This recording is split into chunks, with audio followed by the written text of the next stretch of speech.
Sound കേട്ട് നമ്മുടെ പെങ്കൊച്ച് Victoria അപ്പുറത്തുനിന്ന് വന്ന് നോക്കുമ്പോഴത്തേക്കും നമ്മുടെ ഭിത്തിയെ കൂടെ ഇതുമാതിരി ഈ പെയിൻറ് ഒഴുകി ഇറങ്ങിയ പോലെ ചിക്കൻ്റെ ചാറും ചിക്കൻ്റെ അകത്തിരുന്ന സാമാനം വരെ മേളിൽ ചെന്ന് ഇങ്ങനെ ഒഴുകി ഇറങ്ങുന്ന കാഴ്ചയും കണ്ടുകൊണ്ടാണ് ഇവള് വരുന്നത്. ഇവള് വന്നിട്ട് ഞങ്ങളോടാണ്ട് ഷൗട്ടിങ്ങും പരിപാടിയൊക്കെ എടുത്ത് അപ്പുറത്തോട്ട് ചൂണ്ടിക്കാണി നോക്കിയപ്പോൾ അവിടെ ഒരു തുണി കിടക്കുന്നുണ്ട്. തൂക്കാനും കണ്ടാണ് ഇവള് പറഞ്ഞെന്ന് മനസ്സിലായി. ഇവളുമായിട്ട് പണം കണ്ടല്ലോ, ഇനി വരും ദിനങ്ങളിൽ ഇവളുമായിട്ടുള്ള വർത്തമാനം പറഞ്ഞൊക്കെ ഇരിക്കേണ്ടതാണ്. അതുകൊണ്ട് ഇവളെ കൂടുതൽ പിണക്കാതെ നമ്മളെടുത്ത് ഞാൻ ആദ്യം തന്നെ എടുത്ത് തൂത്ത് എല്ലാം സെറ്റ് ചെയ്ത് നമ്മൾ വീണ്ടും വേണ്ട കൈയൊക്കെ വെച്ച് ഇങ്ങനെയാണ്ടാ കാണിച്ച് റിപ്പീറ്റ് ചെയ്യരുതെന്നോ എന്തോ പറഞ്ഞിട്ട് അവൾ ഇറങ്ങിപ്പോയി. നമുക്കൊരു വലിയ ഷെയിമായിപ്പോയി. കാരണം വെച്ചാൽ നമ്മൾ വളരെയധികം ഇഷ്ടപ്പെടുന്ന ഒരു പെണ്ണ് വന്ന് നമ്മളെ വഴക്ക് പറയുക, നമുക്ക് നാണക്കേട്, ആകപ്പാടെ അസഖ്യമായ മനോവേദനയായിട്ട് ഇങ്ങനെ അടുക്കള നിന്ന് കുറച്ച് കഴിഞ്ഞപ്പോഴത്തേക്ക് നമ്മുടെ പാകിസ്ഥാനിലെ ചേട്ടൻ പുള്ളിയുടെ എന്തോ സാധനമൊക്കെ ആയിട്ട് ഇവിടെ ഭക്ഷണം കഴിക്കാൻ വന്നിരിക്കുന്നു. ഞങ്ങളും ചെന്ന് ഞങ്ങളുടെ ചിക്കനും മറ്റുള്ള സാധനങ്ങളൊക്കെ ആയിട്ട് അവിടെ വെച്ച് കഴിച്ചപ്പോൾ പാകിസ്ഥാനിലെ ചേട്ടനോട് സംസാരിച്ചപ്പോൾ പൊടി ഇംഗ്ലീഷൊക്കെ എനിക്കും അറിയാം, ലണ്ടനിലൊന്നും പോയിട്ടില്ലെങ്കിലും ഞാനും സംസാരിച്ച്. അപ്പോൾ പുള്ളിക്ക് ചിക്കൻ കൊടുത്തപ്പോഴത്തേക്കും പുള്ളി പറഞ്ഞു നല്ല ഇന്ത്യൻ ഇതൊക്കെ ഭയങ്കര മസാലാസൊക്കെ ഭയങ്കര ഇഷ്ടം, നല്ലതാണ്. ഞാൻ ലണ്ടനിൽ പണ്ട് കുറേ നാൾ ഈ പാകിസ്ഥാൻകാരനും ഉണ്ടായിരുന്നു അവിടെ, ലണ്ടനിലുണ്ടായിരുന്നു. അപ്പം ഞാനിങ്ങനെ ഇന്ത്യൻ സുഹൃത്തുക്കളുടെ അടുത്ത് നിന്ന് ഈ മസാലയൊക്കെ ഇട്ട് സാധനങ്ങളൊക്കെ വാങ്ങിച്ച് കഴിച്ചു നോക്കാം. അങ്ങനെ നല്ലൊരു ഫ്രണ്ട്ലി ആയിട്ടുള്ള ടോക്ക്. ഞങ്ങളുടെ ഭക്ഷണം പുള്ളിയുടെ മുളക് ഉപ്പിലിട്ട മാതിരി ഒരു സാധനം ഉണ്ടായിരുന്നു, പച്ചമുളക് പോലെ സാധനങ്ങൾ, അതെടുത്ത് തന്നു. അതും ഭയങ്കര ടേസ്റ്റി ആയിരുന്നു. അതെല്ലാം കഴിച്ച് നമ്മൾ പിരിഞ്ഞോടുന്നു. ഗുഡ് നൈറ്റൊക്കെ പറഞ്ഞ് നമ്മൾ പിരിഞ്ഞ് നമ്മുടെ ലണ്ടൻകാരൻ നമ്മുടെ കൂടെ വന്നയാൾ പുള്ളി പറഞ്ഞു എടാ ഞാനെന്നാൽ പോയി കിടന്ന് ഉറങ്ങാൻ പോവാന്ന് പറഞ്ഞു. അപ്പം ഞങ്ങൾക്കൊന്നും പെട്ടെന്നൊന്നും ഉറക്കം വരുന്നൊരു സാഹചര്യമല്ല. നമ്മൾ ആദ്യത്തെ ദിവസമാണ്, ചുമ്മാ കിടന്ന് ഉറങ്ങിക്കളയാനുള്ളതൊന്നുമല്ല. ഞങ്ങൾ അവിടെ ആ ലോബിയിൽ കുറച്ച് പെണ്ണുങ്ങളൊക്കെ ഇരിപ്പുണ്ടായിരുന്നു. അവിടെ ഒരു ചെറിയ വായ്നോട്ടമൊക്കെ നടത്തി ഇങ്ങനെ നിന്നപ്പോഴത്തേക്കും റിസപ്ഷൻ്റെ അവിടെ നമ്മുടെ പെങ്കൊച്ചിനെ വിക്ടോറിയ നമ്മുടെ മൊഞ്ചത്തി നോക്കിയിട്ട് കാണുന്നില്ല. ഇവളവിടെ പോയി റൂമിൽ ചെന്ന് നോക്കി. മുകളിലൊക്കെ ചിലപ്പോൾ അവൾ വരുന്നത് അവിടെ തേക്കാനായിട്ടൊക്കെ വരും. ഇവൾക്കില്ല മറ്റുള്ള മറ്റേ ഈ കസ്റ്റമർ വന്നു കഴിഞ്ഞാൽ അവരുടെ ഡ്രസ്സുകളൊക്കെ തേച്ച് കൊടുക്കുന്ന ഡ്യൂട്ടിയും കൂടെ ഇവക്കുണ്ട്. വളരെ കഷ്ടപ്പെട്ടാണ് അവൾ ജീവിക്കുന്നത് എന്നെനിക്ക് തോന്നി. അവളോട് പിന്നീട് ചോദിച്ചപ്പോൾ അവളുടെ അപ്പൻ ഉപേക്ഷിച്ച് പോയി, അമ്മയും ഒരു അനിയത്തിയും ഉണ്ട്. അവൾ ബെലാറസിൽ നിന്ന് എങ്ങാണ്ട് വന്നാണ്.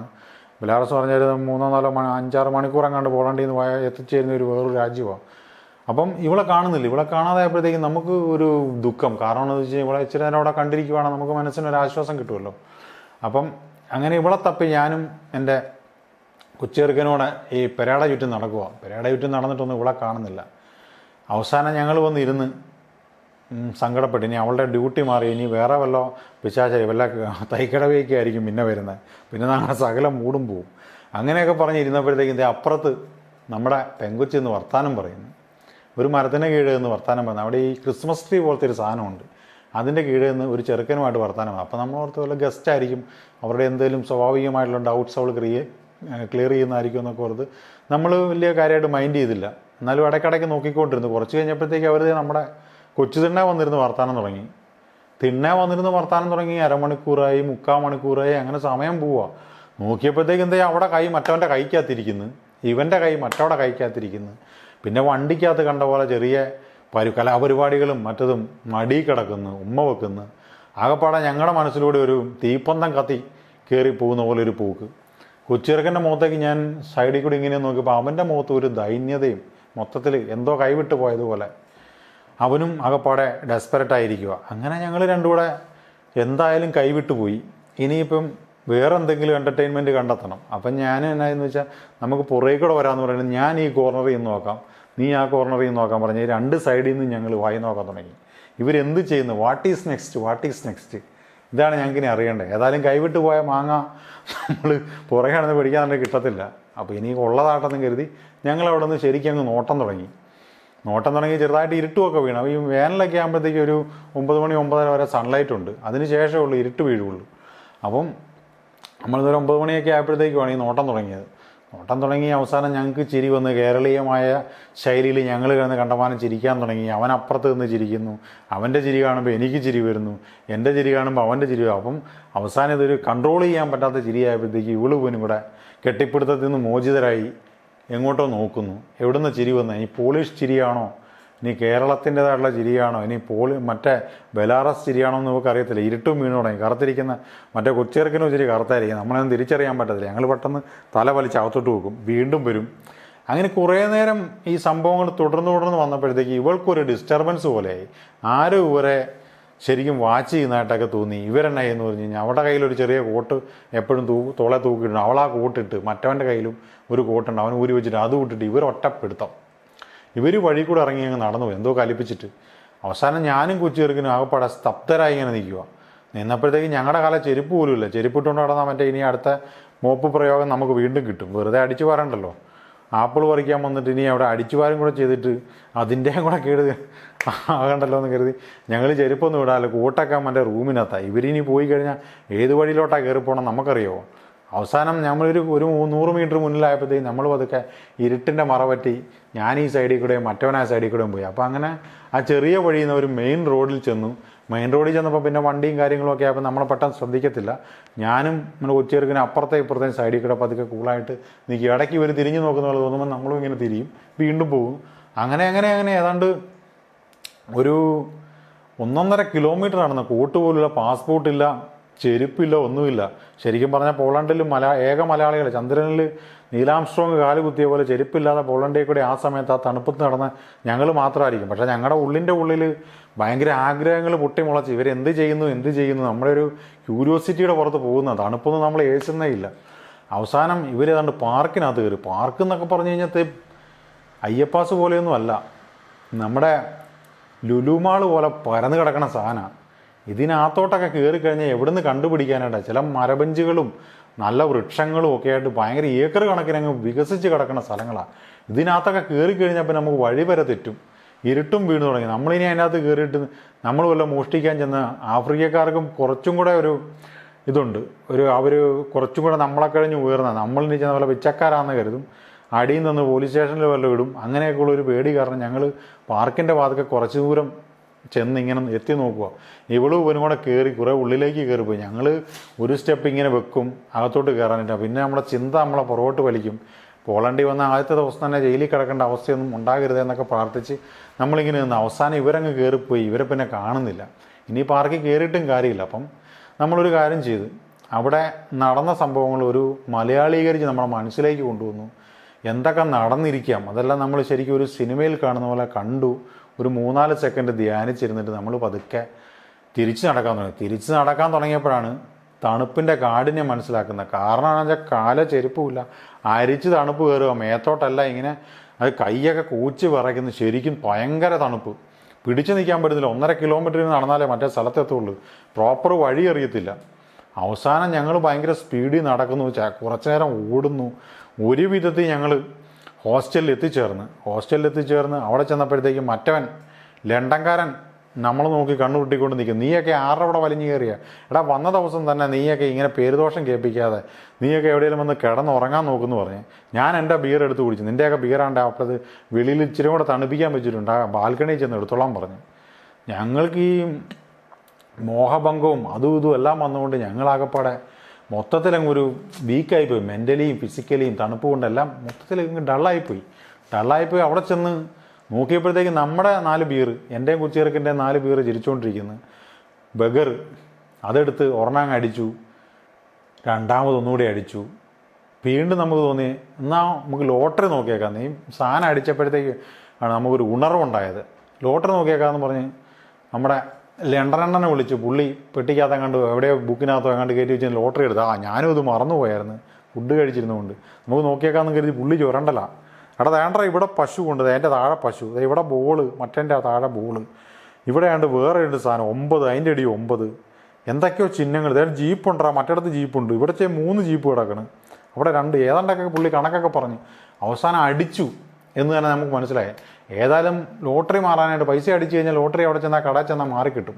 ഇച്ചിരി നടക്കണമെന്നേ ഉള്ളൂ. ലോട്ടറി അടിക്ക് മാറുന്ന കൂടെ നമുക്ക് 2-3 ബഗറിൻ്റെ ബിയറും കൂടെ മേടിച്ച് അടിക്കാമെന്ന് കരുതി ഞങ്ങൾ 3 പേര് കൂടെ അങ്ങ് കോട്ടും മറ്റേ ഷൂ ഒക്കെ ഇട്ട് റെഡിയായി ഈ കടയിലേക്ക് പോയി. കടയുടെ വാതിൽ ചെന്നപ്പോൾ എന്നാ അവിടെ കടയിലൊരു ഇതുമില്ല. കടയെല്ലാം അടച്ച് 9 മണി വരെയോ ഏതാണ്ട് ഉള്ളായിരുന്നു, 9:30 വരെ എങ്ങാണ്ടോ ഉള്ളായിരുന്നു. കടയടച്ച്. അവസാനം ബിയർ മേടിക്കാൻ പറ്റിയില്ല, ലോട്ടറി നോക്കാനും പറ്റിയില്ല. അങ്ങനെ മനസ്സിൽ നമ്മൾ ലക്ഷപ്രഭുക്കളായി. പോളണ്ടിൽ ഇനി പണി ചെയ്യാതെ വിയർപ്പൊഴുക്കാതെ നമുക്ക് ജീവിക്കാമല്ലോ. ഇനി ലോട്ടറി എടുത്ത് പതിയെ ഒരു തന്ത്രപരമായിട്ടൊക്കെ നിന്ന് കഴിഞ്ഞാൽ നമ്മുടെ നാട്ടിൽ പണ്ടിൽ ബൂട്ടാൻ ഡാറ്റയൊക്കെ എടുക്കുന്ന പോലെ പതിയെ കാശുണ്ടാക്കാം. ഇനി ആപ്പിൾ പറിക്കാനൊന്നും പോകണ്ട എന്നുള്ളൊരു ചിന്തയൊക്കെ മനസ്സിൽ കൊണ്ടുവന്ന് നമ്മൾ പതുക്കെ അങ്ങ് ബെഡിലേക്ക് ചായുവാണ്. അപ്പം ആ സമയത്ത് അമേരിക്കക്കാരൻ്റെ കൂർക്കമ്പലി അതിശീഘ്രത്തിലും ഉച്ചത്തിലും ഇങ്ങനെ പൊങ്ങുകയും താഴുകയൊക്കെ ചെയ്യുന്നത് കേൾക്കുകയും കാണുകയൊക്കെ ചെയ്ത് അയാളുടെ വയറ് പൊങ്ങുന്നു താഴുന്നു അതൊക്കെ നമ്മളൊന്ന് നോക്കി ചിരിക്കുകയൊക്കെ ചെയ്ത് നമ്മളും പുതപ്പിനുള്ളിലേക്ക് കയറി. ഞങ്ങൾ 3 പേരും പുതപ്പിനുള്ളിൽ, നല്ല ക്ഷീണമുണ്ട്. അങ്ങനെ പിന്നെ പെട്ടെന്നങ്ങ് മയങ്ങുകയും ചെയ്ത്. അപ്പോൾ പോളണ്ടിലേക്കുള്ള ആദ്യത്തെ ദിവസം തന്നെ ഇങ്ങനെയുള്ള വളരെ രസകരമായ കുറേ അനുഭവങ്ങൾ എനിക്കുണ്ടായി. അത് നിങ്ങളുമായിട്ട് ഞാൻ ഷെയർ ചെയ്ത് നിങ്ങൾക്ക് ഏവർക്കും അത് ഇഷ്ടപ്പെട്ടെന്ന് ഞാൻ കരുതുകയാണ്. അതുപോലെ തന്നെ നിങ്ങൾക്ക് ഞാനൊരു ടിപ്പ് തരാൻ ഉദ്ദേശിക്കുന്നുണ്ടായിരുന്നു. അപ്പോൾ ഇന്നത്തെ ടിപ്പ് എന്താണെന്ന് വെച്ച് കഴിഞ്ഞാൽ, നമ്മൾ യാത്ര പോകുമ്പോഴത്തേക്കും ശ്രദ്ധിക്കേണ്ട, ഈ ഹോട്ടലൊക്കെ ബുക്ക് ചെയ്യുമ്പം അല്ലെങ്കിൽ ഹോസ്റ്റൽ ബുക്ക് ചെയ്യുമ്പോഴത്തേക്കും ശ്രദ്ധിക്കേണ്ട ചില കാര്യങ്ങളാണ്. നമുക്ക് മുന്നിൽ പല സൈറ്റുകളും ഉണ്ട്. പ്രധാനമായിട്ടും hotels.com, booking.com, agoda.com ഇതൊക്കെ ഒരുമാതിരി ഇൻ്റർനാഷണൽ സ്റ്റാൻഡേർഡുള്ള ഹോട്ടൽ സൈറ്റുകളാണ്. അതുപോലെ തന്നെ എയർ ബി എൻ ബി എന്ന് പറഞ്ഞൊരു സാധനമുണ്ട്, അത് ഇൻ്റർനാഷണലാണ്.